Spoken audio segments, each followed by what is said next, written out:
Welcome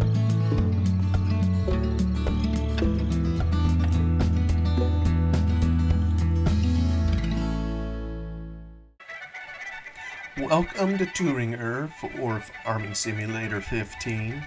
We now continue in our reading of The Octopus, A Story of California by Frank Norris in Book 2, Chapter 4. This work was nothing less than the buying of the furniture and appointments for the rejuvenated ranch house at Quien Sabe, where they were to live. Annixter had telegraphed to his overseer to have the building repainted, replastered, and re-shingled, and to empty the rooms of everything but the telephone and safe. He also sent instructions to have the dimensions of each room noted down and the result forwarded to him. It was the arrival of these memoranda that had roused Hilma to action. Then ensued a most delicious week. Armed with formidable lists written by Annixter on hotel envelopes, they too descended upon the department stores of the city, the carpet stores, the furniture stores. Right and left they bought and bargained, sending each consignment as soon as purchased to Quien Sabe. Nearly an entire carload of carpets, curtains, kitchen furniture, pictures, fixtures, lamps, straw matting, chairs, and the like were sent down to the ranch, Annixter making a point that their new home should be entirely equipped by San Francisco dealers. The furnishing of the bedroom and sitting room were left to the very last. For the former, Hilma bought a set of pure white enamel, 3 chairs, a washstand and bureau, a marvelous bargain of $30, discovered by wonderful accident at a Friday sale. The bed was a piece by itself, bought elsewhere, but nonetheless a wonder. It was of brass, very brave and gay, and actually boasted a canopy. They bought it complete, just as it stood in the window of the department store, and Hilma was in an ecstasy over its crisp, clean muslin curtains, spread in shams. Never was there such a bed, the luxury of a princess, such a bed as she had dreamed about her whole life. Next, the appointments of the sitting room occupied her, since Annixter himself, bewildered by this astonishing display, unable to offer a single suggestion himself, merely approved of all she bought. In the sitting room was to be a beautiful blue and white paper, cool straw matting set off with white wool rugs, a stand of flowers in the window, a globe of goldfish, rocking chairs, a sewing machine, and a great round center table of yellow oak whereon should stand a lamp covered with a deep shade of crinkly red tissue paper. On the walls were to hang several pictures, lovely affairs, photographs from life, all properly tinted, of choir boys in robes with beautiful eyes, pensive young girls in pink gowns with flowing yellow hair, drooping over golden harps, a colored reproduction of Roger de Lisle singing the Marseillaise, and 2 pieces of wood carving representing a quail and a wild duck hung by one leg in the midst of game bags and powder horns. Quite masterpieces both. At last everything had been bought, all arrangements made, Hilma's trunks packed with her new dresses, and the tickets to Bonneville bought. "We'll go by the Overland, by Jingo," declared Annixter across the table to his wife at their last meal in the hotel where they had been stopping. "No way trains or locals for us, hey?" "But we reach Bonneville at such an hour," protested Hilma. 5 in the morning. "Never mind," he declared. "We'll go home in Pullmans, Hilma. I'm not going to have any of those slobs in Bonneville say I didn't know how to do the thing in style. And we'll have vodka meet us with the team. No, sir, it is Pullmans or nothing. When it comes to buying furniture, I don't shine, perhaps, but I know what's due my wife." He was obdurate, and late one afternoon the couple boarded the Transcontinental, the crack overland flyer of the Pacific and Southwestern, at the Oakland Mole. Only Hilma's parents were there to say goodbye. Annixter knew that Magnus and Osterman were in the city, but he had laid plans to elude them. Magnus he could trust to be dignified, but that goat, Osterman, one could never tell what he would do next. He did not propose to start his journey home in a shower of rice. Annixter marched down the line of cars, his hands encumbered with wicker telescope baskets, satchels, and valises, his tickets in his mouth, his hat on wrong side foremost, Hilma and her parents hurrying on behind him, trying to keep up. Annixter was in a turmoil of nerves lest something should go wrong. Catching a train was always for him a little crisis. He rushed ahead so furiously that when he had found his Pullman, he had lost his party. He set down his valises to mark the place and charged back along the platform, waving his arms. "Come on," he cried, when at length he espied the others. "We've no more time." He shouldered and urged them forward to where he had set his valises, only to find one of them gone. Instantly he raised an outcry. Aha! A fine way to treat passengers. There was P&SW management for you. He would, by the Lord, he would. But the porter appeared in the vestibule of the car to placate him. He had already taken his valises inside. Annixter would not permit Hilma's parents to board the car, declaring that the train might pull out at any moment. So he and his wife, following the porter down the narrow passageway by the stateroom, took their places and, raising the window, leaned out to say goodbye to Mr. and Mrs. Tree. These latter would not return to Quien-Sabe. Old Man Tree had found a business chance awaiting him in the matter of supplying his relative's hotel with dairy products. But Bonneville was not too far from San Francisco. The separation was by no means final. The porters began taking up the steps that stood by the vestibule of each sleeping car. "Well, have a good time, daughter," observed her father, "and come up to see us whenever you can." From beyond the enclosure of the depot's reverberating roof came the measured clang of a bell. "I guess we're off," cried Annixter. "Goodbye, Mrs. Tree." "Remember your promise, Hilma," her mother hastened to exclaim, "to write every Sunday afternoon."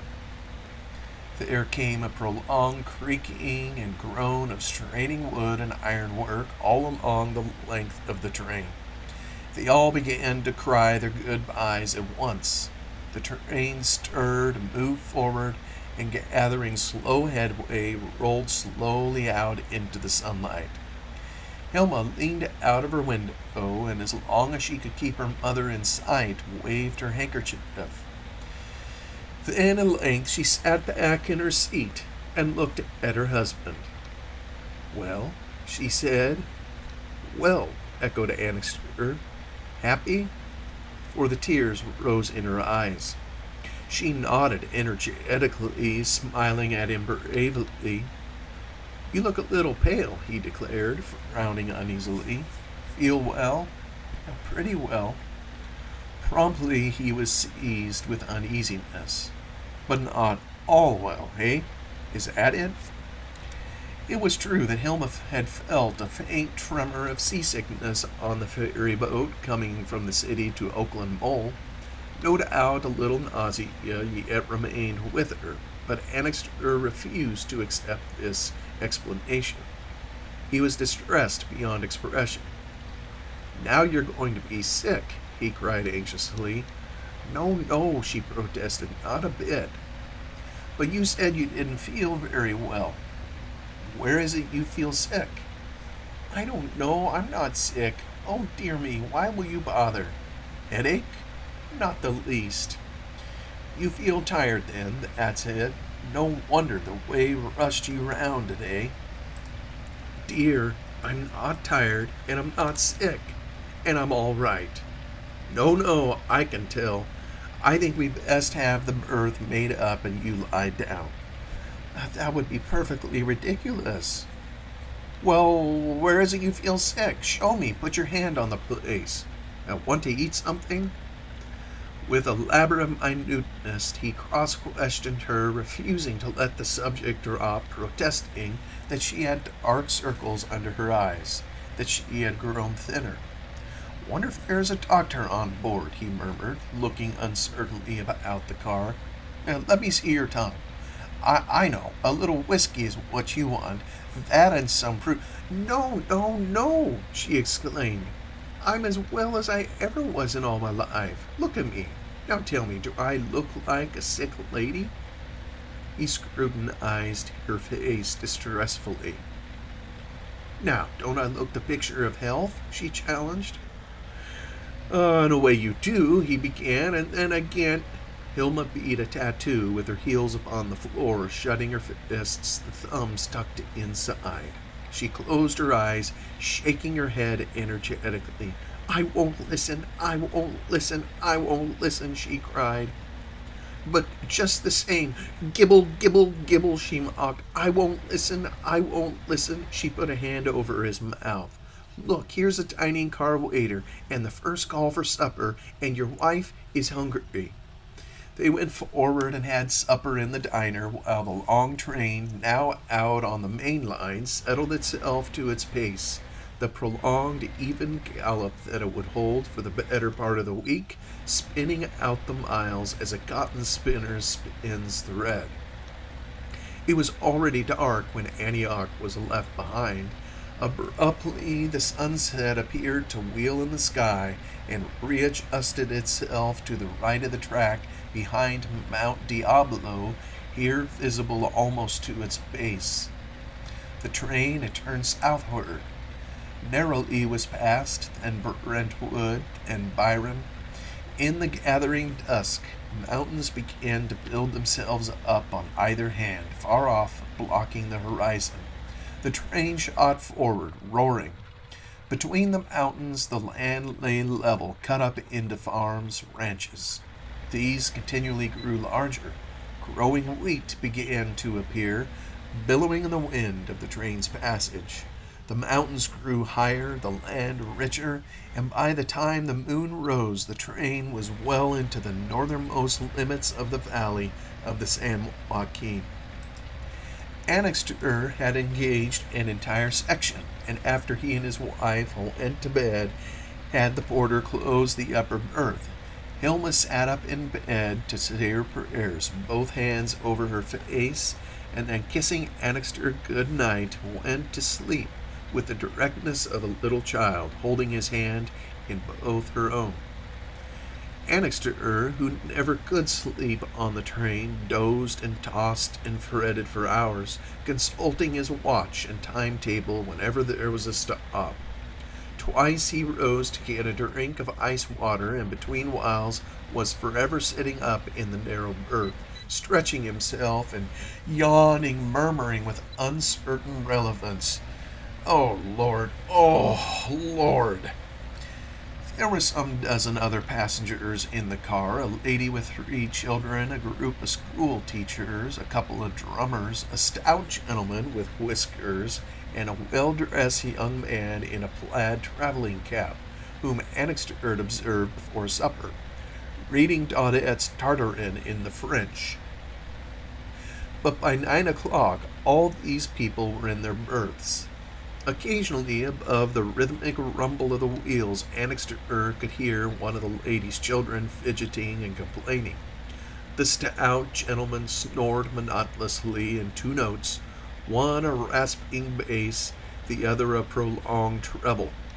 At intervals, a brakeman or the passenger conductor pushed down the aisle between the curtains, his red and white lamp over his arm. Looking out into the car, Annixter saw in an end section where the berths had not been made up, the porter in his white duck coat dozing. his mouth wide open, his head on his shoulder. The hours passed. Midnight came and went, Annixter checking off the stations, noting their passage at Modesto, Merced, and Madeira. Then, after another broken nap, he lost count. He wondered where they were. Had they reached Fresno yet? Raising the window curtain, he made a shade with both hands on either side of his face and looked out. The night was thick, dark, clouded over. A fine rain was falling, leaving horizontal streaks on the glass of the outside window. Only the faintest gray blur indicated the sky. Everything else was impenetrable blackness. "I think, sure, we must have passed Fresno," he muttered. He looked at his watch. It was about 3:30. "If we have passed Fresno," he said to himself, "I better wake the little girl pretty soon. She'll need about an hour to dress. Better find out for sure." He drew on his trousers and shoes, got into his coat, and stepped out into the aisle. In the seat that had been occupied by the porter, the Pullman conductor, his cash box and car schedules before him, was checking up his berths, a blue pencil behind his ear. "What's the next stop, Captain?" inquired Annixter, coming up. "Have we reached Fresno yet?" "Just past it," the other responded, looking at Annixter over his spectacles. "What's the next stop?" "Goshen. We will be there in about 45 minutes. Fair black night, isn't it? Black as a pocket. Let's see, you're the party in upper and lower 9. Annixter caught at the back of the nearest seat just in time to prevent a fall, and the conductor's cash box was shunted off the surface of the plush seat and came clanking to the floor. The pinch lights overhead vibrated with blinding rapidity in the long sliding jar that ran through the train from end to end, and the momentum of its speed suddenly decreasing, all but pitched the conductor from his seat. A hideous, ear-splitting rasp made itself heard from the clamped-down Westinghouse gear underneath, and Annixter knew that the wheels had ceased to revolve and that the train was sliding forward upon motionless flanges. "Hello, hello!" he exclaimed. "What's all up now?" "Emergency brakes," declared the conductor, catching up his cash box and thrusting his papers and tickets into it. "Nothing much, probably a cow on the track." He disappeared, carrying his lantern with him. But the other passengers, all but the stout gentleman, were awake. Heads were thrust out from the curtains, and Annixter, hurrying back to Hilma, was assailed by all manner of questions. "What was that? Anything wrong? What's up, anyways?" Hilma was just waking as Annixter pushed the curtain aside. "Oh, I was so frightened. What's the matter, dear?" she exclaimed. "I don't know," he answered. "Only the emergency brakes. Just a cow on the track, I guess. Don't get scared. It isn't anything." But with a final shriek of the Westinghouse appliance, the train came to a definite halt. At once, the silence was absolute. The ears, still numb with the long-continued roar of wheels and clashing iron, at first refused to register correctly the smaller noises of the surroundings. Voices came from the other end of the car, strange and unfamiliar, as though heard at a great distance across the water. The stillness of the night outside was so profound that the rain dripping from the car roof upon the roadbed underneath was as distinct as the ticking of a clock. "Well, we've sure stopped," observed one of the drummers. "What is it?" asked Hilma again. "Are you sure there's nothing wrong?" "Sure," said Annixter. Outside, underneath their window, they heard the sound of hurried footsteps crushing into the clinkers by the side of the ties. They passed on, and Annixter heard someone in the distance shout, "Yes, on the other side." Then the door at the end of their car opened, and a brakeman with a red beard ran down the aisle and out upon the platform in front. The forward door closed. Everything was quiet again. In the stillness, the fat gentleman's snores made themselves heard once more. The minutes passed. Nothing stirred. There was no sound but the dripping rain. The line of cars lay immobilized and inert under the night. One of the drummers, having stepped outside on the platform for a look around, returned, saying, "There sure isn't any station anywheres about, and no sighting. Bet you they haven't had an accident of some kind. Ask the porter. I did. He don't know.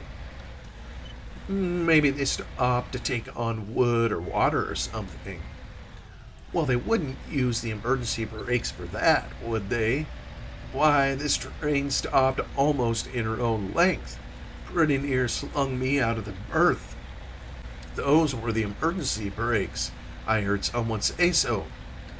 From far out towards the front of the train, near the locomotive, came the sharp, incisive report of a revolver, and two more almost simultaneously. Then, after a long interval, a fourth. "Say, that's some shooting! My God, boys, they're shooting! Say, this is a hold-up!" Instantly, a white-hot excitement flared from end to end of the car. Incredibly sinister, heard thus in the night and in the rain, mysterious, fearful, those 4 pistol shots started confusion from out the sense of security, like a frightened rabbit hunted down from her burrow. Wide-eyed, the passengers of the car looked into each other's faces. It had come to them at last, this they had so often read about. Now they were to see the real thing. Now they were to face actuality, face this danger of the night, leaping in from out the blackness of the roadside, masked, armed, ready to kill. They were facing it now. They were held up. Hilma said nothing, only catching Annixter's hand, looking squarely into his eyes. "Steady, little girl," he said. "They can't hurt you. I won't leave you." "By the Lord," he suddenly exclaimed, his excitement getting the better of him for the moment. "By the Lord, it's a hold-up." The school teachers were in the aisle of the car, in nightgown, wrapper, and dressing sack, huddled together like sheep, holding on to each other, looking to the men, silently appealing for protection. 2 of them were weeping, white to the lips. "Oh, oh, oh, it's terrible! Oh, if they only won't hurt me!" But the lady with the children looked out from her berth, smiled reassuringly, and said, "I'm not a bit frightened. They won't do anything to us if we keep quiet. I've my watch and jewelry all ready for them in my little black bag, see?" She exhibited it to the passengers. Her children were all awake. They were quiet, looking about them with eager faces, interested and amused at this surprise. In his berth, the fat gentleman with whiskers snored profoundly. "Say, I'm going out there," suddenly declared one of the drummers, flourishing a pocket revolver.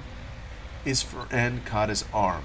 "Don't make a fool of yourself, Max," he said. "They won't come near us," observed the well-dressed young man. "They're after the Wells Fargo box and the register mail. You won't do any good out there." But the other loudly protested. No, he was going out. He didn't propose to be buncoed without a fight, and he wasn't any coward. "Well, you don't go, that's all," said his friend angrily. "There's women and children in this car. You ain't going to draw the fire here." "Well, that's to be thought of," said the other, allowing himself to be pacified, but still holding his pistol. "Don't let him open that window," cried Annixter sharply from his place by Hilma's side, for the drummer had made as if to open the sash in one of the sections that had not been made up. "Sure, that's right," said the others. "Don't open any windows. Keep your head in. You'll get us all shot if you aren't careful." However, the drummer had got the window up and had leaned out before the others could interfere and draw him away. "Say, by Jove," he shouted as he turned back to the car, "our engine's gone. We're standing on a curve and you can see the end of the train. She's gone, I tell you. Well, look for yourself." In spite of their precautions, one after another, his friends looked out. Sure enough, the train was without a locomotive. "They've done it so we can't get away," vociferated the drummer with a pistol. "Now, by Jiminy Christmas, they'll come through the cars and stand us up. They'll be in here in a minute. Lord, what was that?" From far away up the track, apparently some half-mile ahead of the train, came the sound of a heavy explosion. The windows of the car vibrated with it. "Shooting again." "That isn't shooting," exclaimed Annixter. "They've pulled the express mail car on ahead with the engine, and now they are dynamiting her open." "That must be it. Yes, sure, that's just what they are doing." The forward door of the car opened and closed, and the school teacher shrieked and cowered. The drummer with the revolver faced about, his eyes bulging. However, it was only the train conductor, hatless, his lantern in his hand. He was soaked with rain. He appeared in the aisle. "Is there a doctor in this car?" he asked. Promptly, the passengers surrounded him, voluble with questions, but he was in a bad temper. "Now, I don't know anything more than you," he shouted angrily. "It was a hold-up. I guess you know that, don't you? Well, what more do you want to know? I ain't got time to fool around. They cut off our express car and have cracked it open, and they shot one of our train crew. That's all, and I want a doctor." "Did they shoot him, kill him, you mean? Is he hurt bad? Did the men get away?" "Oh, shut up, will you all?" exclaimed the conductor. "What do I know? Is there a doctor in this car? That's what I want to know." A well-dressed young man stepped forward. "I'm a doctor," he said. "Well, come along then," returned the conductor in a surly voice. "And the passengers in this car," he added, turning back at the door, nodding his head menacingly, "will go back to bed and stay there. It's all over and there's nothing to see." He went out, followed by the young doctor, and then ensued an interminable period of silence. The entire train seemed deserted. Helpless, bereft of its engine, a huge decapitated monster lay halfway around a curve, rained upon, abandoned. There was more fear in this last condition of affairs, more terror in the idea of this prolonged line of sleepers with their nickeled fittings, their plate glass, their upholstery, vestibules, and the like, loaded down with people lost and forgotten in the night and the rain, than there had been when the actual danger threatened. What was to become of them now? Who was there to help them? Their engine was gone, they were helpless. What next was to happen? Nobody came near the car. Even the porter had disappeared. The wait seemed endless, and the persistent snoring of the whiskered gentleman rasped the nerves like the scrape of a file. "Well, how long are we going to stick here now?" began one of the drummers. "Wonder if they hurt the engine with their dynamite." "Oh, I know they will come through the car and rob us," wailed the school teachers. The lady with the little children went back to bed, and Annixter, assured that the trouble was over, did likewise, but nobody slept. From berth to berth came the sound of suppressed voices talking it all over, formulating conjectures. Certain points seemed to be settled upon, no one knew how, as indisputable. The highwaymen had been 4 in number and had stopped the train by pulling the bell cord. A brakeman had attempted to interfere and had been shot. The robbers had been on the train all the way from San Francisco. The drummer named Max remembered to have seen 4 suspicious-looking characters in the smoking car at Lathrop, and had intended to speak to the conductor about them. This drummer had been in a hold-up before and told the story of it over and over again. At last, after what seemed to have been an hour's delay, and when the dawn had already begun to show in the east, the locomotive backed onto the train again with a reverberating jar that ran from car to car. At the jolting, the school teachers screamed in chorus, and the whiskered gentleman stopped snoring and thrust his head from his curtains, blinking at the pinch lights. It appeared he was an Englishman. "I say," he asked of the drummer named Max, "I say, my friend, what place is this?" The others roared with derision. "We were held up, sir. That's what we were. We were held up, and you slept through it all. You missed the show of your life." The gentleman fixed the group with a prolonged gaze. He said never a word, but little by little he was convinced that the drummers told the truth.